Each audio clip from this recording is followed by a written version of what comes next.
आज हम जिनका पॉडकास्ट लेने जा रहे हैं वह किसी परिचय के मोहताज नहीं हैं।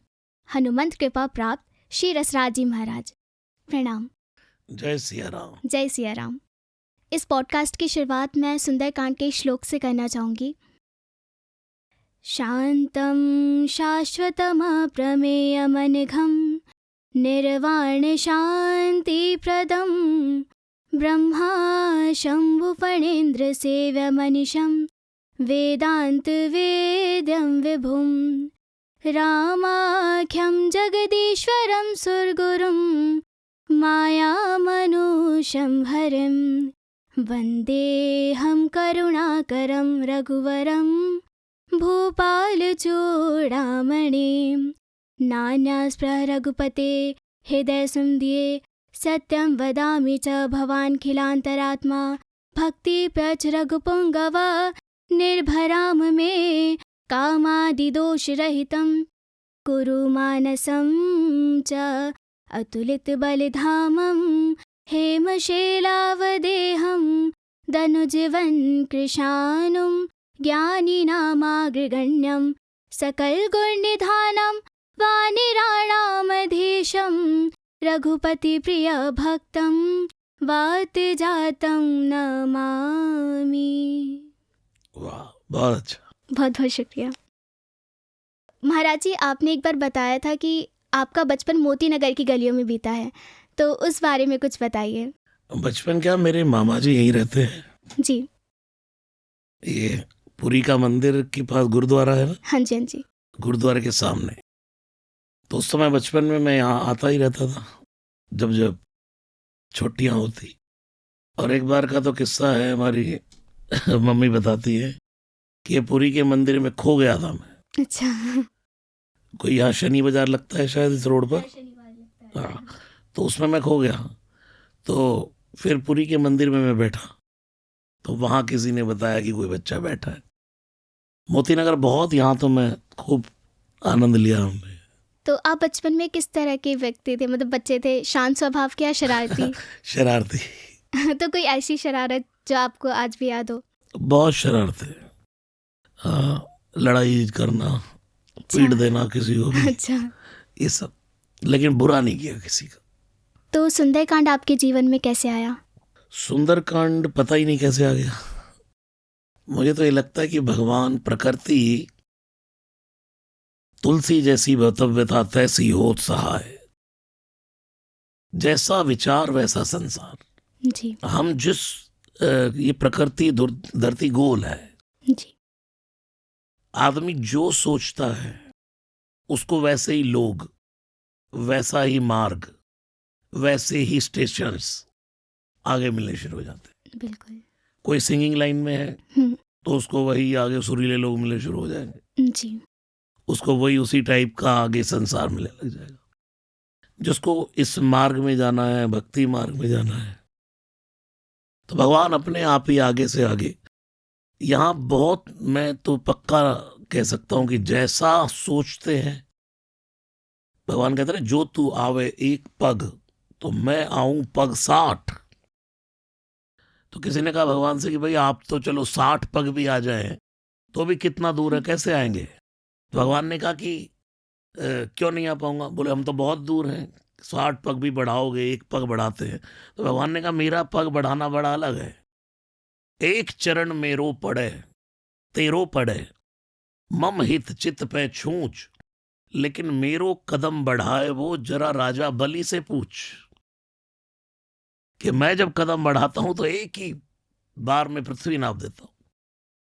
किसी किसी की लाइफ एकदम इंस्टेंट चेंज हो जाती है। बिल्कुल। उसका क्या अर्थ है? उसका अर्थ यही है, बुल्ले शाह ने कहा ना, बुल्लिया रब दा की पौना, इथो पुटना उथे लाना। भगवान ऐसे पकड़ करके, जैसे सुंदरकांड में ना, उलट पलट लंका सब जारी। तो हनुमान जी, भगवान ऐसे ही व्यक्ति के जीवन को उलट पलट देते हैं, उसको समझ ही नहीं आती किसने किया। ये होता है। ऐसे ही सुंदरकांड भी अपने आप ही जीवन में उतर गया। तो जब हम सुंदरकांड पढ़ते हैं तो उसमें एक चौपाई आती है, ढोल गवार शूद्र पशु नारी सकल ताड़ना के अधिकारी। तो इस चौपाई का अर्थ हम आपसे जानना चाहते हैं। तुलसीदास जी ने कोट किया, ढोल गवार शूद्र पशु नारी, सकल ताड़ना के अधिकारी। तुलसीदास जी ने कहा ढोल। तुलसीदास जी ने जो रामचरितमानस लिखी है वो गांव की भाषा में लिखी, अवधी भाषा। कुछ लोग इसको संस्कृत कहते हैं। संस्कृत चौपाइयां नहीं है, संस्कृत वो है जो आपने श्लोक गायन की। जी ये बिल्कुल अवधी भाषा है। तो उधर गांव की भाषा में देखने को कहते हैं ताड़ना। जैसे ए भैया खेत को ताड़त रही हो, खेत को देखते देखते रहना। रहना।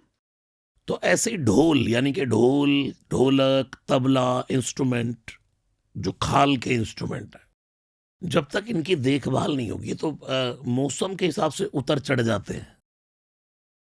तो जब तक ढोल की देखभाल नहीं होगी, एक तबले वाला तबला बजाने के बाद मिलाकर फिर उसको उतार करके रखता है, मौसम के अनुसार फट जाता है। इसलिए यहाँ का ढोल, इसकी देखभाल जरूरी है, ताड़ना। उसके बाद क्या, ढोल, फिर गवार, इसकी भी देखभाल जरूरी है। एक आपके शिक्षालय में यही तो होता है। गवार से मतलब इसका कोई चीप अर्थ नहीं है। गवार का अर्थ है जो बेकारा, जो कोई काम का मतलब नहीं है और उसको भी देखभाल करके, ताड़ना करके। आज आपके शिक्षालय ने कितना उनको सर्वोपरि बना दिया। अभी फोटो लगी थी ना कि कौन कैसा आया और कैसे बन गए। तो ये क्या, ताड़ना, देखभाल से अच्छे हुए। उसके बाद ढोल, गवार, फिर शूद्र। शूद्र जैसे 4 वर्ण है, ब्राह्मणों मुखमासीद, और बाहु से क्षत्रिय, वैश्य जंगाओं से, शूद्र भगवान के पद से, पदभाम। अब शूद्र जो है उसको लोग अपवित्र घोषित कर देते हैं, लेकिन गंगा कहां से निकली है? तुलसीदास जी कहते हैं नख निर्गताम मुनि बंदिताम त्रैलोक पावन सुरसरी। भगवान के नाखून से निकली है और शूद्र भी भगवान के नख से निकला, तो वो भी देखभाल का अधिकार है। ढोल, गवार, शूद्र, फिर पशु। अब पशु की देखभाल नहीं होगी, ठंड के समय में बाहर बांध दोगे उसको। एक गाय की भी कोई भैंस रखता है, कोई आजकल पशु रखता है, तो उसको सर्दियों में अंदर ले जाता है, गर्मी में बाहर लाएगा उसको भोजन। तो ये सब अधिकार ही। इसके बाद कहा नारी। इस नारी शब्द से लोगों को आपत्ति होती है कि ताड़न के अधिकारी। लेकिन तुलसीदास जी नारी निंदक नहीं है। वो तो सबसे पहले कहते भवानी शंकरो वंदे। किसकी उपासना करते हैं पहले? माँ की। रामचरितमानस जब शुरू होती है तो भवानी शंकरो वंदे श्रद्धा विश्वास रूपिणो याभ्याम विना न पश्यन्ति सिद्धा स्वान्तस्थमीश्वरो। तो भवानी, भगवान शिव से पहले माँ की वंदना जी। अब नारी को देखभाल की अधिकारी क्यों कहा? एक नारी जब बेटी होती है तो पापा का ख्याल कौन करती है? बिटिया। जी। पत्नी बन जाती है, पति का ख्याल करती है। हम्म। माँ बन जाती है तो बच्चों का ख्याल। जो सबका ख्याल करे, सबकी देखभाल करे, तो क्या उसको राइट नहीं है कि उसकी देखभाल कोई करे? अबला नहीं है वो, लेकिन कहते भाई ये हमारे लिए करता तो हमें भी इसके लिए करना है। ये कहा तुलसीदास जी ने, ढोल, गवार, शूद्र, पशु, नारी, सकल देखभाल के अधिकारी। तो जैसे कि आपका बजरंग बाण, हनुमान चालीसा और सुंदरकांड, जो कि लोफाई वर्जन्स में है और ये काफ़ी फेमस हुए हैं, और इसमें मैंने एक चीज़ नोटिस की है कि ये तीनों राग यमन पर आधारित हैं। जी। तो क्या आपने इंडियन क्लासिकल म्यूज़िक भी सीखा है? थोड़ा थोड़ा, ज़्यादा नहीं। तो महाराज जी, रामचरितमानस के अरण्य कांड में हमने पढ़ा है कि लक्ष्मण जी ने राम जी से 5 प्रश्न पूछे हैं, और वो प्रश्न हैं कि माया क्या है, ज्ञान क्या है, वैराग्य क्या है, और वो कौन सी भक्ति है जिससे राम जी प्रसन्न होते हैं, ईश्वर और जीव में क्या भेद है। तो इसका अर्थ हम आपसे जानना चाहेंगे। जब भगवान राम चातुर्मास कर रहे हैं तो ये राम जी का और लक्ष्मण जी का एक सत्संग है। उभय बीच सिय सोहति कैसे, ब्रह्म जीव बिच माया जैसे। भगवान से पूछा कि माया क्या है, वहां प्रश्न जो है, तो भगवान ने बड़ा सिंपल सा उत्तर दिया, मैं अरुमोर तोर तय माया, मैं और मेरा जहां जहां है यही सब माया है, और तई बसकी ने जीव निकाया। तो इसी मैं और मेरा यही माया है। अच्छा। दूसरा, ईश्वर और भगवान में और जीव में, शिव और जीव में क्या भेद है? भगवान परमात्मा है, हम आत्मा है। भगवान कौन है? परमात्मा। हम्म, और हम लोग क्या, हमको क्या बोलते हैं? आत्मा।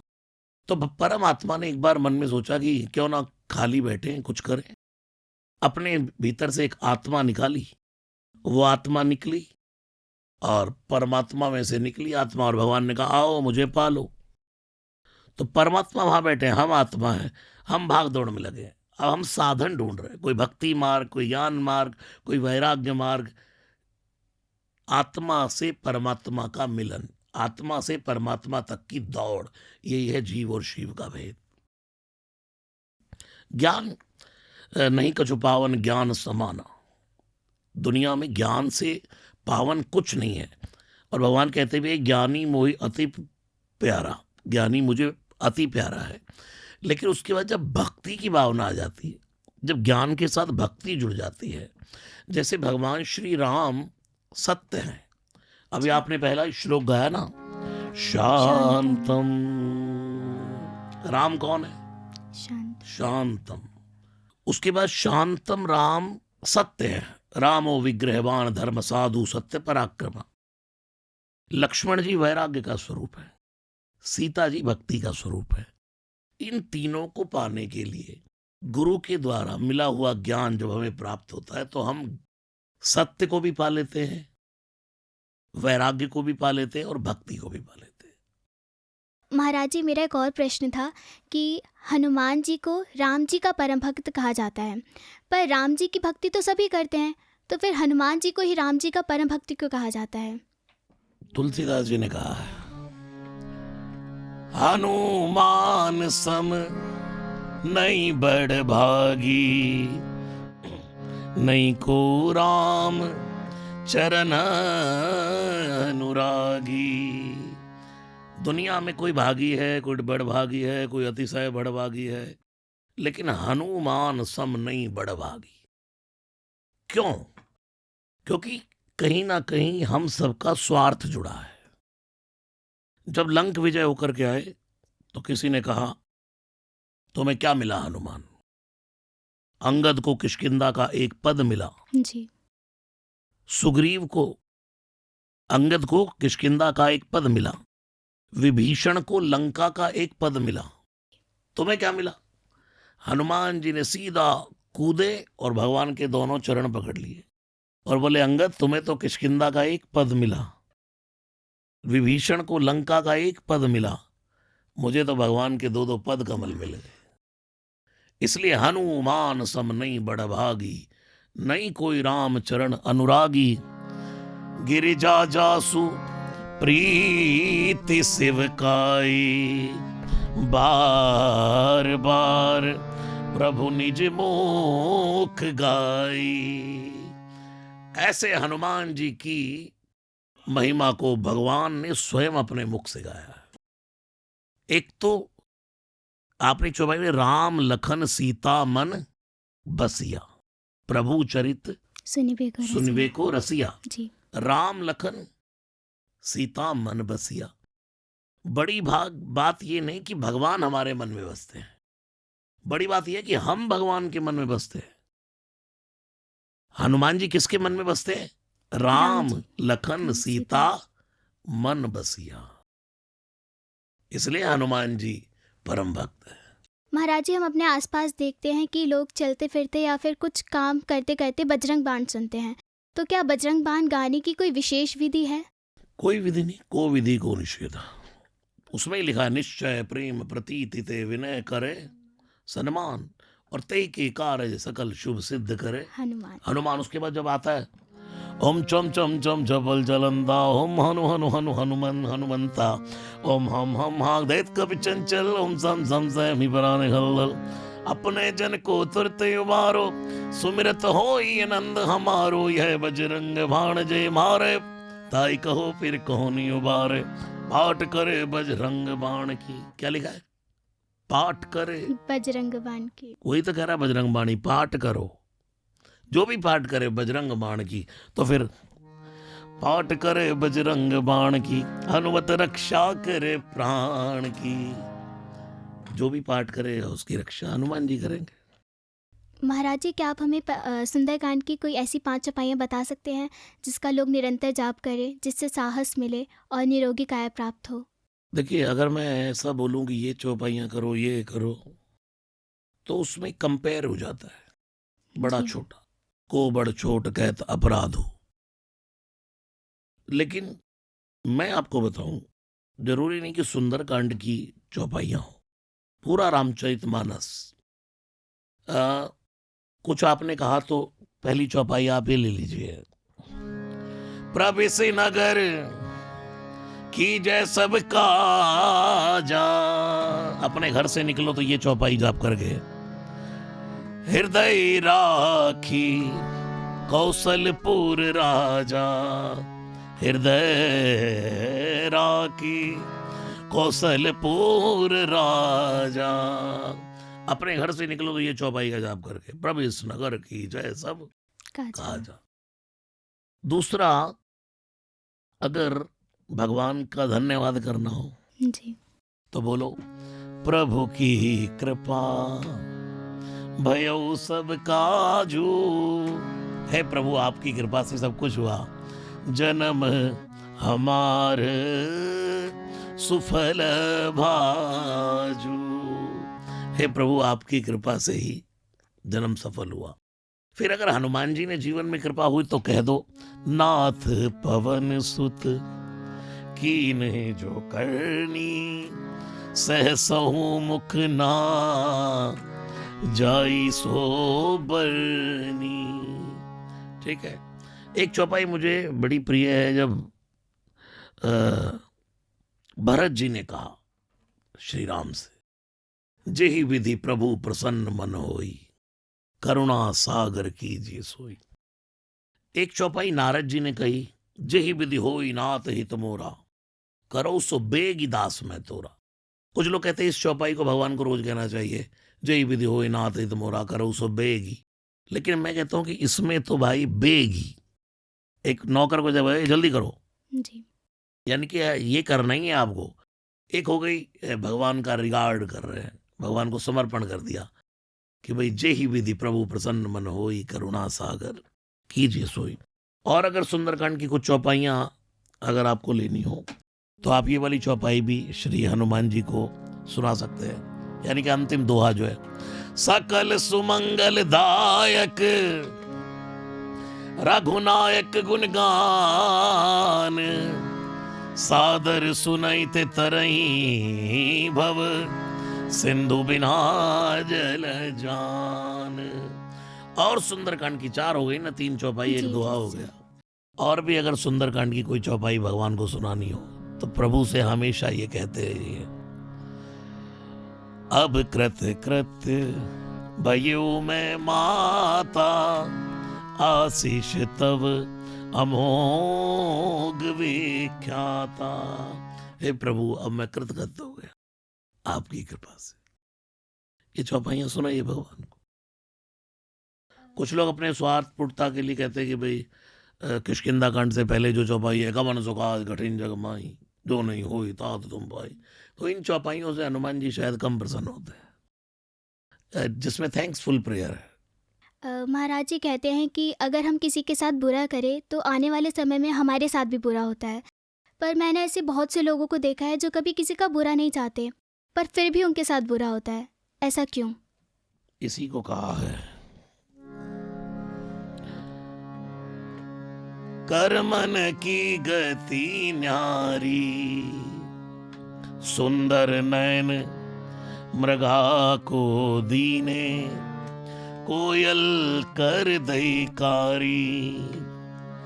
मूर्ख मूर्ख सब राज करत हैं, पंडित फिरत भिखारी, सुनो रे साधो साधो, कर मन की गति न्यारी। इसे ही कहते हैं कर्म प्रधान विश्व रचिराका, जो जस करई सो तस फल चाखा, कर्मण्यवाधिकार अस्ते माँ फलेषु कदाचन। आज नहीं घट रहा, पूर्व जन्म का। पितामह भीष्म को 105 जन्म बाद अपराध की सजा मिली। कभी कभी हमारे जीवन में जब पुण्य का जोर होता है तो पाप हावी नहीं हो पाता। एक गलती हुई थी पितामह भीष्म से, 105 जन्म पहले उन्होंने लगभग एक ऐसे मरा हुआ सांप अपने तीर से उठाया और फेंका। यानी कि वो तो रथ के पहिए में ना आ जाए इसलिए फेंका, लेकिन वो एक कांटों की झाड़ पे गिर गया जी। और वो उसके प्राण खून निकल निकल करके मर गया वो। तो यही हुआ जब अर्जुन ने बाण मारे तो बाणों की शैया पर आ गए जी। पितामह भीष्म। तो उन्होंने भगवान से कहा कि मैं इतने जन्म देख रहा हूं, मैंने कभी कोई अपराध नहीं किया, पाप नहीं किया, तो ये क्यों हुआ मेरे साथ? बोले तूने इतने जन्म देखे, थोड़े जन्म और देखा, एक सांप को तूने ऐसे डाला था, ये उसका फल है। तो पितामह भीष्म ने कहा कि ये अब क्यों मिला? इसलिए मिला अब क्योंकि वो तो मतलब ज्ञानी थे परम, दानी थे परम, गंगा पुत्र पितामह भीष्म। लेकिन जैसे ही उन्होंने अपनी आंख के सामने द्रौपदी को नग्न होते देखा, द्रौपदी का चीरहरण होते देखा जी। और उस समय कुछ बोले नहीं, तो वो पाप का पलड़ा भारी हो गया। बिल्कुल। जिसके कुछ लोगों के जीवन में आप देखो वो पूरे कर्म भी करते हैं और अच्छा भी होता रहता है, कोई लोग अच्छा भी करते रहते हैं और बुरा भी होता रहता है। तो सब कर्मों का खेल है, लेकिन आज अच्छा कर रहे हैं तो उसका फिर फल प्राप्त होगा। महाराज जी, जब आप किसी बात को लेकर चिंतित होते हैं तो उस समय आप अपने आप को किस तरह मोटिवेट करते हैं? जब जब इधर उधर डोलता है तो सत्संग ही एक बहुत बड़ा जरिया है। कुछ अच्छी किताबें, जी। कुछ अच्छे टिप्स। तो कुछ टिप्स आप बताना चाहेंगे? टिप्स सीधे सीधे हैं। जो अभी कल मैं मोदी जी का इंटरव्यू देख रहा था, जो इंटरव्यू दिया उन्होंने, कितना हौसला, कितनी बुलंदी, अच्छे लोगों को सुनने से। जब जब हम जीवन में डोलते हैं तो हमें अपनी ही फील्ड के सक्सेस लोगों को सुनना चाहिए। एक सिंगर है तो अच्छे सिंगरों को सुनो जी। एक म्यूजिशियन है तो अच्छे म्यूजिशियनों को सुनो। उनकी जीवन की करनी देखो, कैसे धीरे धीरे धीरे, जिन्होंने जूते घिसे हैं, जिन्होंने, कहते हैं ना भाई, जिनके होठों पे हंसी पांव में छाले होते, जी। जिनके पैरों में घिसाई हुई है, जिन्होंने छाले देखे हैं, उन्होंने फल पाया। महाराज जी, आपके लिए सुख और दुख की परिभाषा क्या है? यह युग फूटा युग युग से नहीं, सुख का दुख प्यारा भाई है। सुख का दुख प्यारा भाई है। सुख का सम्मान जहां होता, दुख की होती पहुनाई है। वहां दुख का भी सत्कार होता है। सुख आया तो दुख भी आ गया। सुख का सम्मान जहां होता, दुख की होती पहुनाई है। लेकिन जो श्रमजीवी सुख को लात मार केवल दुख को अपनाते हैं, उनसे सब दुख छुड़ाने को खुद सुख ही पीछे पड़ जाते हैं। जो व्यक्ति, जब कुछ नहीं करना हो ना, हमें कोई लक्ष्य भी दिखाई ना दे रहा हो, तो कुछ करने लग जाओ। अगर आप म्यूजिक लाइन में तो कुछ ना कुछ गाना ही तैयार करने लग जाओ, कुछ ना कुछ गाना ही शुरू कर दो। सोचने से बढ़िया कुछ ना कुछ अपने जिस आप फील्ड में वो करना शुरू कर दो, तो दुख जो की जगह वो परिवर्तन सुख में हो जाएगा। और वो जो मेहनत आपने की होगी उस दौर में वो आगे जाके रंग लाती है। बिल्कुल। जिन्होंने अपने घरों के कमरों में बैठ करके चाहे अध्ययन किया, चाहे थोड़ा संगीत गायन सीखा, कुछ भी सीखा हो, वो कभी निष्फल नहीं होगा। वो अपने टाइम पर आने पर एकदम फल देगा। हमें दिख नहीं रहा होता। जैसे हम अलार्म लगा करके घड़ी में सो जाते मोबाइल में, लेकिन सुबह अपने आप वो अलार्म बज जाता है। हम तो नहीं देखते जाके बजेगा कि नहीं। ऐसे ही जो आपने एकांत में बैठकर अध्ययन किया, परिश्रम किया, संगीत सीखा, ग्रंथ पढ़े, वो समय आने पर अपने आप विस्फोट कर देंगे, अपने आप। इसलिए मेहनत जरूरी है। इसलिए जो श्रमजीवी सुख को लात मार केवल दुख को अपनाते हैं, उनसे सब दुख छुड़ाने को सब सुख पीछे पड़ जाते हैं। हटो, या तुम्हारा कोई काम नहीं है या मेरा काम है, दुख भाग जाओ।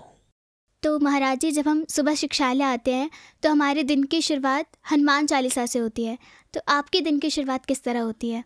देखिए, दिन की शुरुआत भोर में जागते ही सबसे पहले मैं अपने बिस्तर पर जागते ही 1 2 3 4 बार हनुमान चालीसा तो लेटे लेटे ही पढ़ लेता हूँ। अच्छा। उसके बाद खड़ा होता हूँ। वो डॉक्टर्स कहते हैं ना आयुर्वेद, खड़े हो, आराम से बैठो। फिर तो इसलिए हमारे यहाँ ये नियम है, कराग्रे वस्ते लक्ष्मी, दोनों हाथों को देखो। भगवान वेद ने कहा, अयम में हस्तो भगवान, मेरा हाथ ही भगवान है। तो अपने हाथों का दर्शन करो। उसके बाद भूमि को प्रणाम करो, हे धरती माता। ये प्रणाम करके उसके बाद मैं थोड़ा सा जो भी थोड़ा बहुत योगा जो हमसे नहीं होगा वो कर लेता हूँ। थोड़ा सा वो आसन वासन जो होते हैं, 10-15 मिनट कपालभाति कर लिया। उसके बाद सीधा स्नान। स्नान करने के बाद सबसे पहले भोर में सूर्य को जल, बच्चों को सूर्य को जल देना चाहिए। कहते रहे तेज प्रताप महाजग, दुनिया में अगर सूर्य की तरह चमकना है तो सूर्य को जल दो। अच्छा।